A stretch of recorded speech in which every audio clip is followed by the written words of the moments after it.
My name is Sammye. I grew up in Georgia until I went away to college. I went to Asbury University in Kentucky. I got a master's degree in clothing design and textiles. My husband's name was Charles. He's from Long Beach, but he went to seminary in Kentucky, the same town I was teaching in. So that's how we met, and good things happened after that.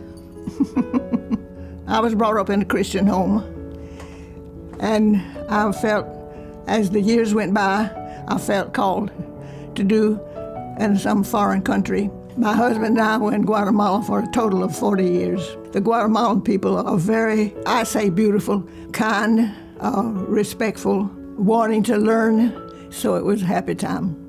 When my husband and I went to Guatemala as missionaries, we went as a young couple in 1967, and Sammye and her husband Chuck were the senior missionaries in Chiquimula. The Guatemalan people appreciated the theology that Chuck and Sammye taught them. And then they not only taught it, but they lived it. They lived it in front of us. This is a picture of Almita and Samuel. They were your students. Yeah. And then they became directors of the Bible school. Mm-hmm. You and Charles turned the directorship of the Bible school over to the Nationals. I think that's awesome. We went to Guatemala in 1945. I think the revolution was in 53, 54, 55. We had some very good neighbors who felt that if they could be in the missionary's house, they would be safe during the revolution. They got a ladder, put it up against the wall, so after the sun set, women and children climbed over into our patio and spend the night, and we were glad to have them. We didn't have any beds for them, but they slept on the cement floor, and we had one bathroom for, there were 20-some people. That lasted for, 10 days, 10 nights, I should say.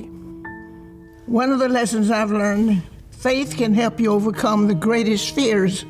The ambassador of the United States felt that we who were foreigners in Guatemala should take every precaution if we would display an American flag up over the front door. But I didn't have a flag, so I had to make one. The ambassador said, the sooner you can hang it out, the better. I thought, what would I make it out of? I said, well, I'll look and see what I find in my scrap bag.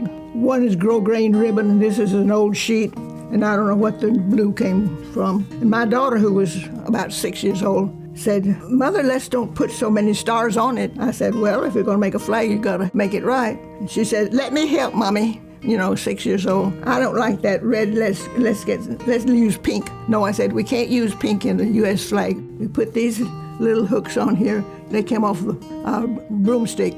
Planes were flying over, and we didn't know where the bombs were falling. One had fallen and a lot close to us. Well, at breakfast table the next morning, we were talking about the flag and so forth. And all of a sudden, boom, boom, boom, boom, boom, boom, boom. Soldiers had passed by and had seen the flag and were displeased. And so they took their guns and shot straight up.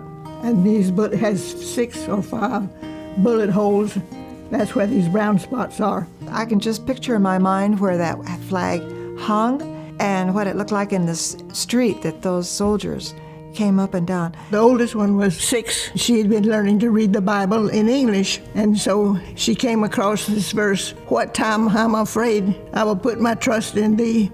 She came to me and she said, Mother, what does this mean? I said, faith means when you can't do it yourself and you have to depend on God.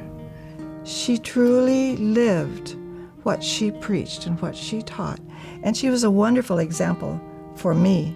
I learned of these experiences to trust in the Lord, because there was nothing or very little that we could do to change the situation.